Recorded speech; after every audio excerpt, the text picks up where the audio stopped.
Hey, what's up everybody? Thanks for clicking on the video. This is David Pendleton, and this is going to be our pro qualifying round for the 4th anniversary tournament. So, thank you very much for watching. Thanks for everybody who supports the channel, every single week. If you're not a subscriber already, I hope you become one by hitting the subscribe button.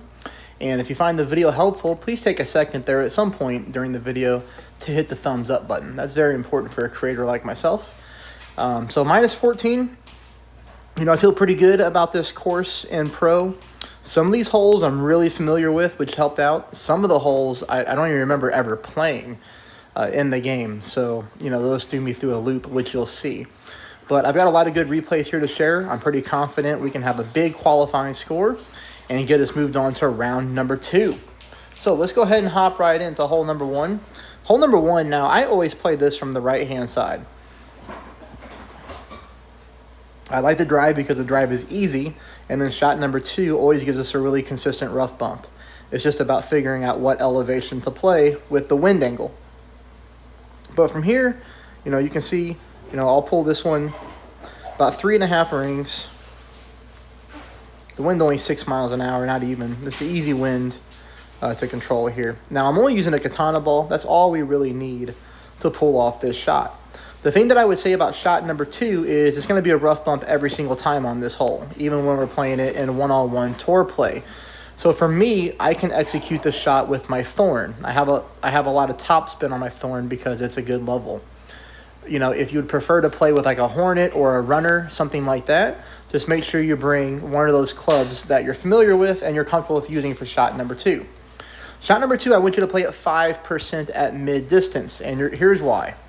Okay. 5.3 rings, 5.3 miles an hour. I normally always play this at 15% elevation. So I play Tour 10 a lot, and I normally play this one 15%. So I'm going to play this one mid-distance of my club. 3 top spin, ball guide line going through the hole, yellow ring at the top of the rough. So we should be pulling this 2.5 rings here. Trying to get that wind arrow as north as possible.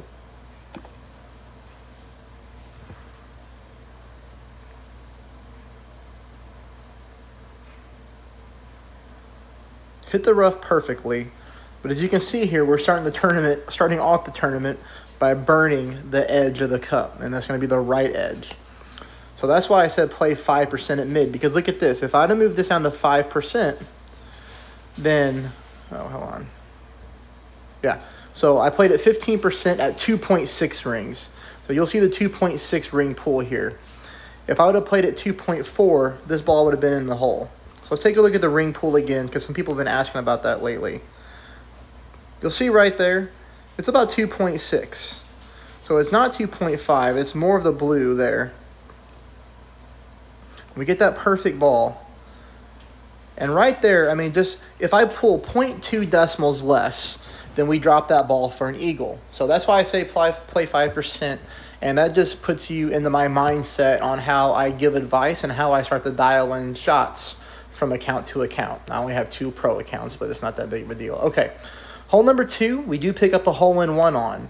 We're going to play this one 15% at mid-distance.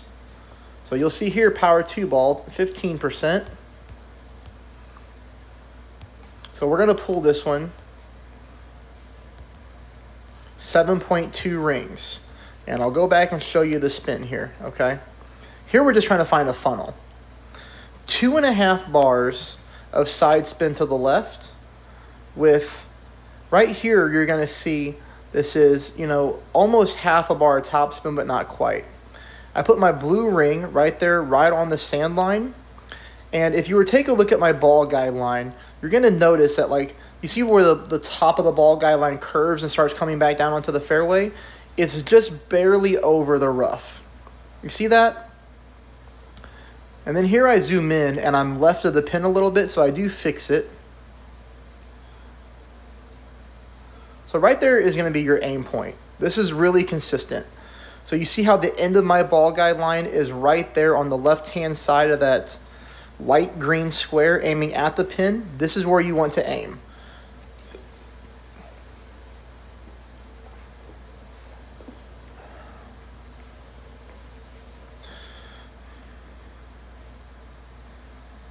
So there's our 7.2 rings.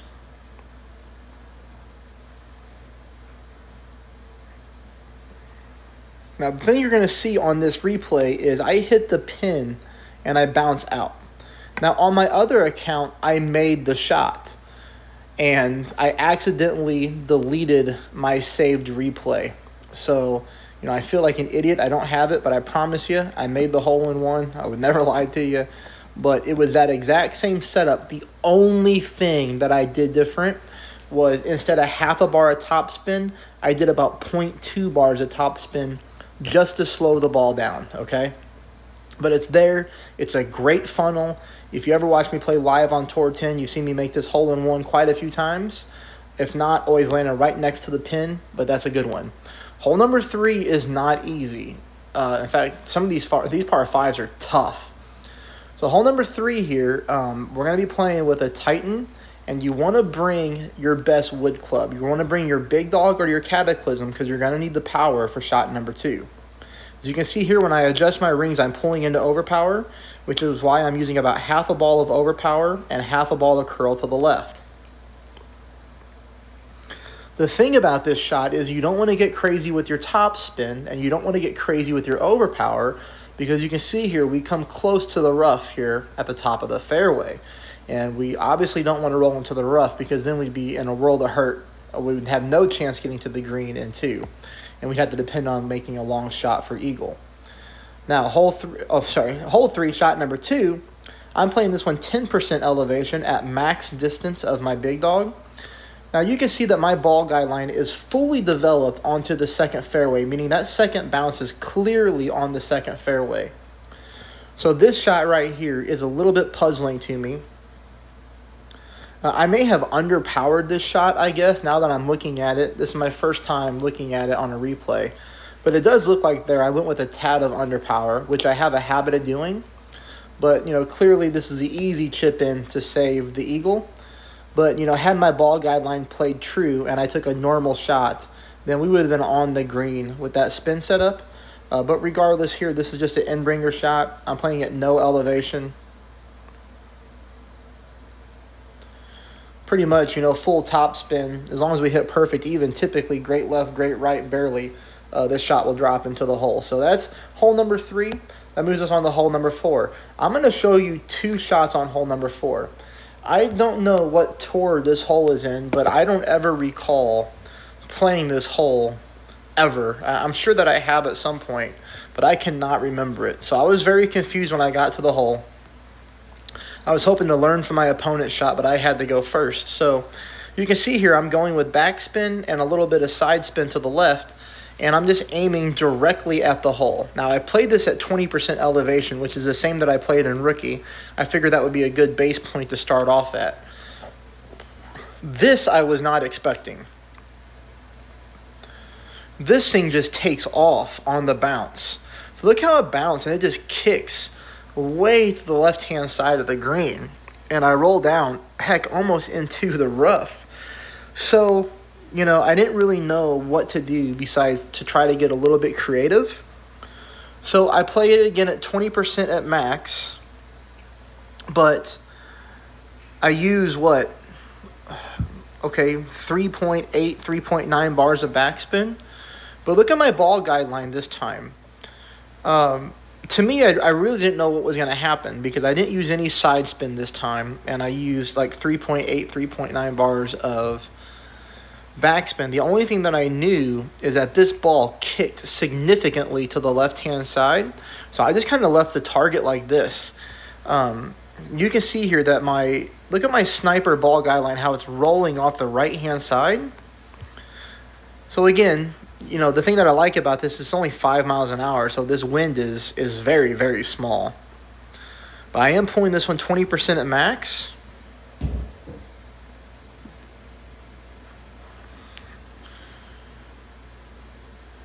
And I'll be darned if this thing isn't heading straight to the hole. Oh my gosh, look how close we get. So, now I'll be honest with you watching. I don't know if this is duplicatable or not. To me, that's a very odd setup and one that I don't use too often to be offset that big. and only 5 mile per hour wind. But I can tell you, the way that I played it the first time is not the way to play it. But I would play it this way, and heck, just see what happens. Maybe we'll get lucky and pick up a hole-in-one on a very, very strange par 3. Okay. Hole number 5, 10% max. Notice I put katana only. I played this shot on my other account with a Kingmaker, and that extra 1 power stat put me rolling too far into the rough. And that was even not using max topspin. So you need to go back and look at the topspin here. Full side spin to the left. No overpower, full curl. It does not matter what your APOC level is. You're going to be able to execute this shot. Notice here the katana takes a nice smooth roll. And, you know, we don't come close to the rough this time. We almost drive the green. That leaves us with a very short chip in for the eagle. Now here, you know, I'm just making sure my ball guideline goes to the hole. Slight offset to the left-hand side of the cup because of the wind push. This ball is barely in the air, but it is in the air a little bit, so the wind comes into play. And you can see here, we roll this thing in dead center for the eagle on hole number 5. Now, hole number 6, this is the only hole that I messed up in the tournament. I do birdie this hole, and that's what cost me a minus 15 instead of with the minus 14 that I got. So, this one's tough. I birdied it on both of my accounts, and so did one of my opponents. The other one hit a very long shot with a berserker to save his hole for the eagle. So this is the best way to play the drive in this type of wind. I will tell you that on my other account, I did use a berserker, and I went full topspin with an extra mile 9. Okay, so keep in mind, that's got more topspin than an extra mile 8. I went full overpower, and I did not make it from fairway to fairway. I got stuck in the rough, but barely. And the biggest problem is when I switched to berserker, my wind was 8.1 miles an hour. You can see here it's only 5.7. If you want to try to use a wind 3 or a wind 4 power 5 ball, you might be able to make it to the second fairway, which would be very key and clutch. But you would be gambling at that point. That would make shot number 2 to get to the green a heck of a lot easier because we're getting headwind again. This shot, I'm playing 10% elevation. And I'm playing it obviously at max distance of my big dog. Unfortunately for me here on this shot, when I pull my rings, and you don't really need to see the ring pull, I'm pulling it max, so I'm going to skip through that. It's not important. I'm using overpower with a ton of curl to the right. But unfortunately, I clip the rough and roll onto the fairway, which is going to leave me with a long distance shot for shot number 3. We really needed to make it to the fairway. That would have kicked our ball much further up towards the green and should have probably left us in range for like a thorn or an end-bringer shot. So I ended up playing this one 10% as well. So if you hit the shot like I did, I'm playing this one 10% at mid. And you can see that we get super close to making this shot. Just left it on the left-hand side.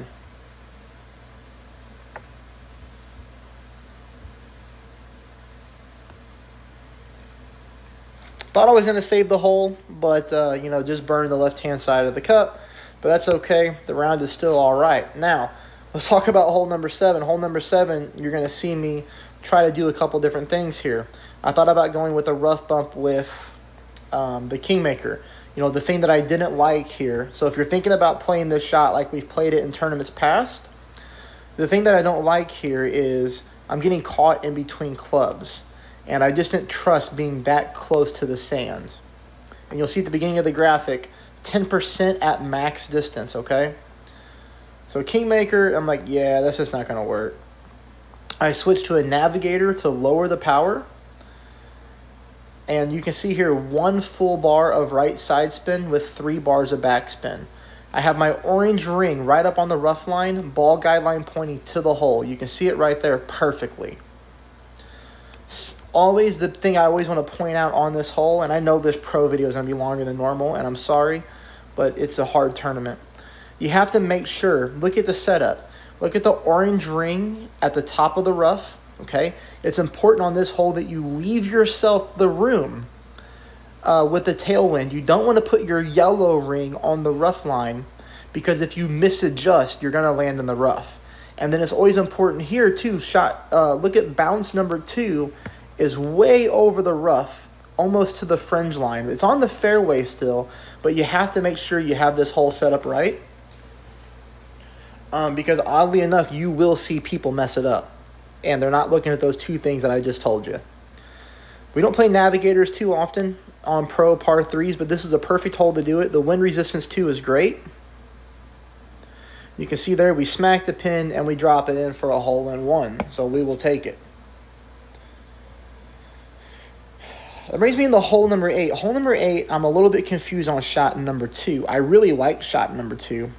I'm just disappointed that I didn't drop it with 2 perfect ball attempts, and we'll walk through that as well. 6 bars of topspin, 3 bars of side spin to the right with a katana. Notice how I lowered my extra mile to the +9 yard mark. The reason that I did that is because I almost went a little long on my first attempt at this hole. I stopped right at the rough line. So I backed it up a couple yards to the +9, and you'll see here this ball rolls in really smooth. I would only use a katana because clearly a more powerful ball could get you into the rough. But, I like this shot here. This shot that you're going to see here is played at 10% elevation. So again, I'm playing this one at 10%. So let's talk about that for a second, because I get a lot of questions to my Facebook about adjusting for shots and elevations and ring pulls. So 10%, I'm clearly at max distance of my Goliath. So we're going to pull this 4.6 rings, right? Is that right? I'm using 1.1 bars of backspin. Ball guideline aiming to the pin.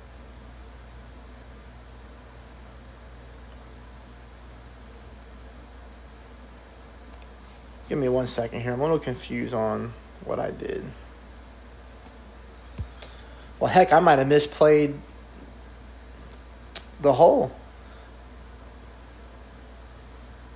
Well, I burned I barely missed to the right-hand side. So why is that?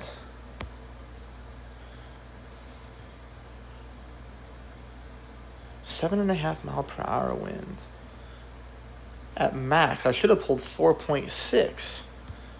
That would have really made me miss. I only pulled 4.1, right?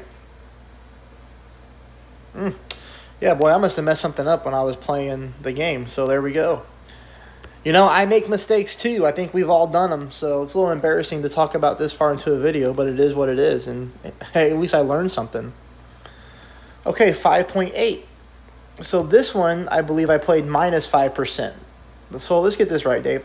I should have played this one -5%, so we should see me pull 3 rings here. Hopefully.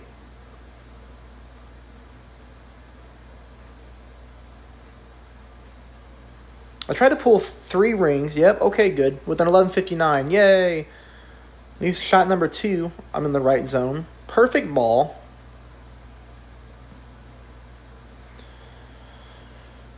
So we miss on the right and we miss on the left-hand side. So I think I did too much tweaking. I tried to play this shot with an 11.59 pull angle. Now, I know that I could probably back up my drive, okay? I could probably back up my drive and play this with a sniper rough bump. The only thing that I don't like about doing that, and this is me personally, is look, the first shot was 7.5 mile per hour wind. I don't really want to make a 7.5, 8 ring pull, possibly into the bunker, which makes your accuracy really hard to adjust on the fly here. So I'm glad that I was in Goliath range. I'm going to continue with this shot. I would probably just try it 0%. I just walked you through the second shot there, and we were really close, and I pulled the right rings during it. All right, so now we'll talk about hole number 9. You're probably like, man, this guy needs to just shut up at some point. All right, hole number 9, I'm using a club I don't use too often, which is the Rock. The reason I'm using the Rock here is because it has great power and accuracy and curl. And the best chance for us to get an albatross on this hole is to swing this ball over to this fairway here. I never play it this way in tour play, just because I don't ever use like a horizon in my bag. I always play with the sniper in tour play, but we are using our rock and our horizon. And I'm not too sure that I'm sold on the horizon. So I purposely started forfeiting some holes on one of my other pro accounts because I wanted another look at a couple of these holes tomorrow just to get some practice. But this is a really good shot for the drive. I was very happy with this drive. That worked out really well. What I wasn't happy about is getting this headwind on shot number 2 when I'm already at max distance. Now for me, I played this shot significantly downhill, as it looks very downhill to me. I pull this at 20%, which gets me pulling into overpower. You can see here I'm using max right side spin with 6 bars of top spin. My ball guide lining is going through the pin. It is not going through the pin enough to compensate for secondary wind push and headwind and pulling into overpower. I know that's a lot. I slightly overpowered this shot, but I hit a great ball to the right. It wouldn't have really mattered if I would have hit perfect because I'm still going to come up short onto the green. So this may be a situation where we need to make sure we leave this ball guideline plenty through the hole. Thank you for being patient with me. This was our pro walkthrough, and I will hope that I get some more subscribers. I hope you hit the thumbs up button if you found this helpful, and then I will see you in the next round. Thanks for watching.